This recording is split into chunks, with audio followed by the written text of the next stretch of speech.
Hello, everyone. I'm Therese Bottomley, editor of the Oregonian and OregonLive. This is Beat Check with the Oregonian. Today, I'm talking to two reporters who recently wrote in-depth articles that I think of as a micro and a macro look at fentanyl in Oregon. Julia Silverman wrote about a mother's struggle to help her teenage son, who ended up dying of an overdose. Zane Sparling wrote about the eastern Oregon city of Ontario and looked at how it is grappling with the problem of addiction. I'm going to link to both articles in the episode notes. Julia, Zane, welcome back to Beat Check. Thank you so much. Glad to be here. Therese, let's check some beats. All right, Julia, you told the story of one family where a mom felt stymied at every turn in trying to help her son who was struggling. Tell us a little bit about that story and what you discovered about Oregon law. Yeah, I wrote about fentanyl education prevention efforts quite a bit in my first year at the Oregonian.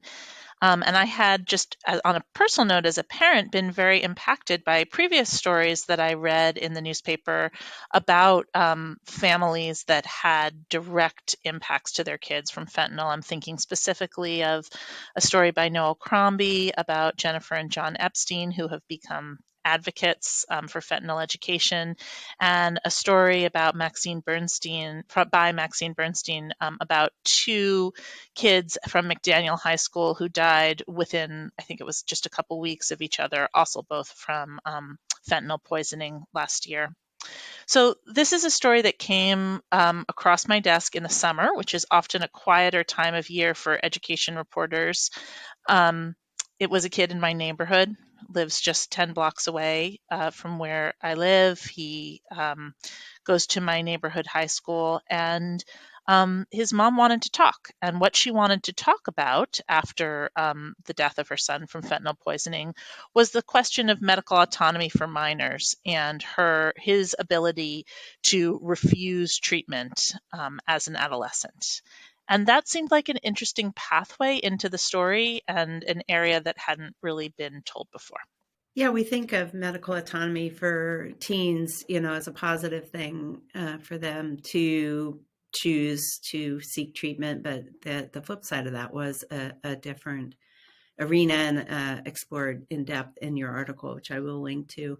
And so those are all very intimate stories of families, and thanks to them for being so willing to share their stories. But Zane, you told a much different story about how fentanyl and drug policy have affected Ontario, which is, a smaller size city, about 10,000 people. How did you get onto that story, and what did you discover when you visited? Well, I got on the story when my editor, Margaret Haberman, came up to my desk and said, Zane, how do you feel about going to Ontario? And it turned out that I felt great about that. And I really wanted to go visit. It's a place I'd never been before. And I think most of us here in the Portland Metro, unless we've driven east on Interstate 84 all the way to Idaho, you may not have ever even heard of it. That said, it's a fairly large city for Eastern Oregon, comparable to Pendleton or something like that. And it really is that macrocosm of Measure 110, drug decriminalization in Eastern Oregon, because you see all of the problems and some of the same solutions to this issue of open use of drugs, very visible homelessness, all of the consternation that causes, and of course, really crucially, the housing component too. So all of those things are in play in Ontario just as much as they are in Old Town, Portland, Oregon. So in both cases, we've got perhaps unintended consequences of laws, the medical autonomy law enacted with good intention, Measure 110, controversial, meant to decriminalize, as you said, some drug use, reduce the barriers that a criminal record might create, and push people toward free treatment. So Zane, what did people in Ontario tell you about how the law actually played out there? Well, what I found out was that so Measure 110 is based on this twin promise of let's keep people out of jail, end the war on drugs, and let's boost and increase access to treatment. And the first half worked fine. Police in Ontario are not writing very many citations. They don't see much point in handing out a ticket that most people are going to ignore if they find someone who is possessing drugs or maybe possessing them. On the other hand, the state's own data shows that the number of people who are receiving substance use disorder treatment in Malheur County, which is where Ontario is located, has plummeted. It's gone from over 200 to about 50 people in just a few quarters of the year. And the other really huge issue is that the law, while it did fund some of the pre-existing services, like the contracted mental health and addiction treatment provider that the county already had a relationship with, that was already being reimbursed by Medicaid. Sure, that organization known as Lifeways did get some more money. They got some money to hand out Narcan and to exchange dirty needles for clean ones. I mean, not to downplay those things, but some of those things were really already happening in Ontario. What wasn't happening is they didn't have a detox. They didn't have a place to take someone when they are in the midst of the throes of addiction, when they're going to they need actual medical supervision to get those drugs out of their system. And Ontario didn't have that before, and Measure 110 did not create it. Yeah, and Julia, your story is really an interesting look at teenage years, pushing the boundaries, testing the boundaries. You overlay that with the stressors of the pandemic, the isolation of the pandemic, some mental health challenges of the pandemic, and the stakes of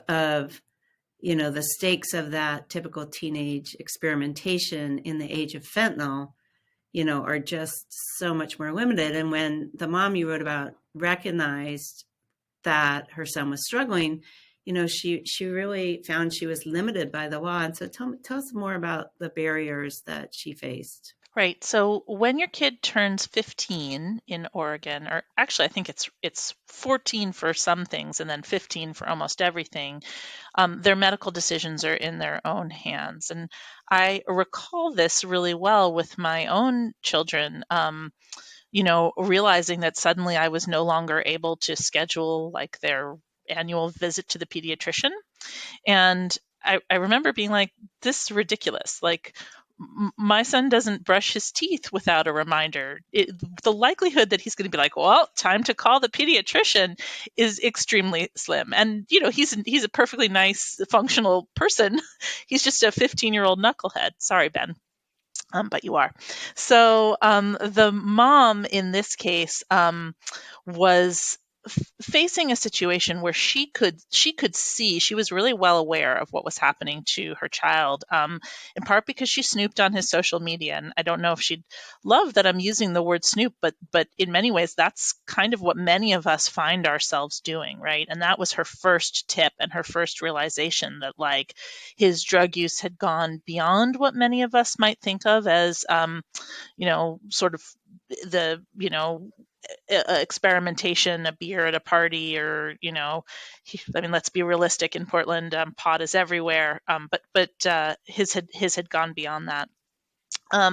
And she described to me the stressors of trying constantly to find help for him, and whether that was through the school guidance counselors or through social workers. She called DHS and asked for guidance, and the offer came back, well, we can buy a video camera for you and install it above your front door. So if he comes home, because by this point he was running away, you'll be able to see him. She was tracking his location on his phone via Snapchat. And she was every time this is a kid who overdosed 3 times before the fourth and final one that killed him. And each time if they were, she would speak to medical personnel and say like, you've there's got to be more that I can do here. And each time the answer came back, it is ultimately up to him. Yeah, that is really, really hard. I think you speak as a parent, I'm a parent. I think that the way you started the article with, details of his childhood, any parent can relate. I mean, it's a natural defense to assume something so terrible would never happen in our family. So, those details, the pictures of him with his stuffy, it really brought home the problem. And, kind of what did you think about as a writer in terms of how to bring most people into this really difficult topic? I am so sorry that I never got to meet this kid. I think I would have liked him. I've seen so many videos of him because this is the age of, like there are so many little kids who just grew up being filmed because of the computer that we all carry around in our pocket. And, you just see him grow up on YouTube, and it's wild and joyful. And he was clearly a creative and incredibly musical and talented person, and I wanted people to see him as more than that. And I know that his mom did too. Like she, as any one of us would be, right, Therese? She wanted people to know that her son was more than just a statistic. And so and I also thought it was more readable that way, right? As writers, we have to think about the narrative. I wanted people to read to the end of this story. And so as you're writing, I wanted to build in a little bit of and then what? And then what happened? What were the choices he made? What were the choices she made? What choices did they make together? And what choices were out of their hands? Yeah, and I know that we also provided some numbers and websites for help for people who find themselves in a similar situation. And Zane, skipping back to you, Ontario is looking for solutions. It is complicated because it's right there next to the border. It's complicated by lots of other things. But, what did you hear that the city needs, and what did you hear that might be working and might provide a lesson for other communities? Well, certainly what the city needs is, one, that immediate detox, right? Right now, if you are withdrawing from fentanyl or other street drugs, you're going to the emergency room or you're doing it on your own, essentially. Neither of those options are particularly good. Obviously, even though they do have about a 30-bed inpatient rehab for that kind of next step once you're trying to get clean and you've detoxed, but you still need to kind of get apart from your old setting and really work on your sobriety. They have 30 beds. I mean, the reality is that there's always a wait list. The next nearest option is in Pendleton, which is a 2.5-hour drive on Interstate 84. So capacity needs to expand. I did also see a lot of dynamism around affordable housing in Ontario. Now, that's not something that Measure 110 was directly designed to fund, but it was interesting to see. Not only do they have a housing authority there, they have federal rent vouchers, housing vouchers. They've also got a Project Turnkey grant, which has allowed them to take an old derelict apartment building and turn it into the city's first transitional shelter. And they also recently built a new affordable housing complex. I think it's about 60 beds, 60 units. So that both of those are big strides. And I just want to say, Julia, on your story, it was really heartbreaking to hear what had happened to that family. And it really just underscored to me that the problems that kids have, I mean, kids have always wanted to experiment with drugs and alcohol. There's always been really dangerous repercussions. I mean, people die from alcohol poisoning every day, but it really shows that with fentanyl, the problems have just exacerbated and gotten even worse. So I really appreciate you putting a face to that crisis, because it just it speaks to people so much more powerfully than numbers do. Oh, thank you. That's lovely. And we're talking on Wednesday. This will be published on Monday, and the legislature is in the middle of a very short session. So, Julia, what about you? Do you see potential solutions to what the family you featured faced? Do you see any solutions coming from Salem? Certainly not in this session, and I will remind you, although this wasn't in my story, I did think about it a lot. Medical autonomy for minors was at the root of the walkout that sort of brought the 2023 legislative session to its knees, right? Now, in that case, it was a question of abortion, and should a parent need to be notified if a 15-year-old is seeking an abortion? This is different. This was a question of should a child or teenager, a minor, have the right to refuse life-saving treatment. And something I haven't mentioned, but something that Issa Wild's mom argued passionately for, is that her son's brain was still developing. And this is true. We know that the brain doesn't finish developing until people hit about 25 years old. And particularly for teenagers, the prefrontal cortex, which governs rational decision making, is definitely not all there yet.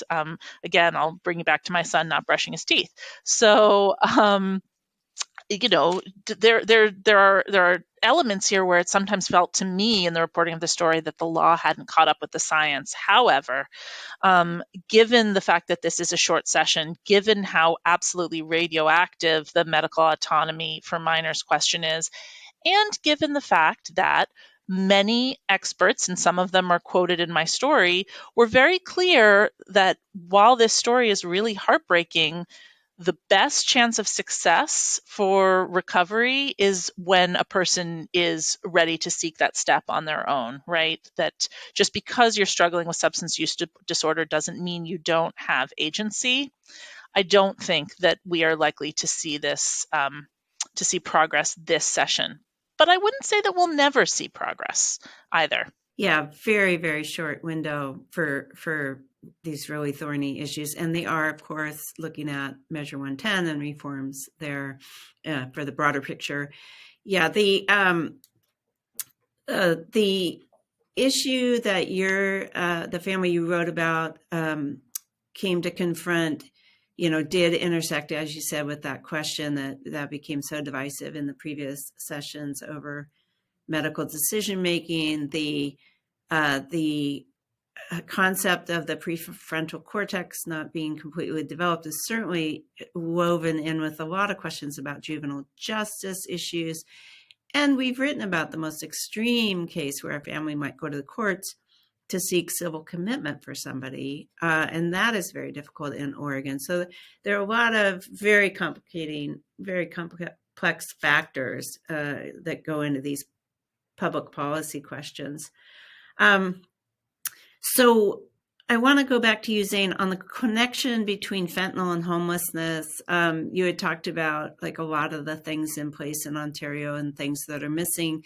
I was really struck by the photography of the camping, the sanctioned camping site, which, is a lot different from what you might see in Portland with tiny houses. It was a gravel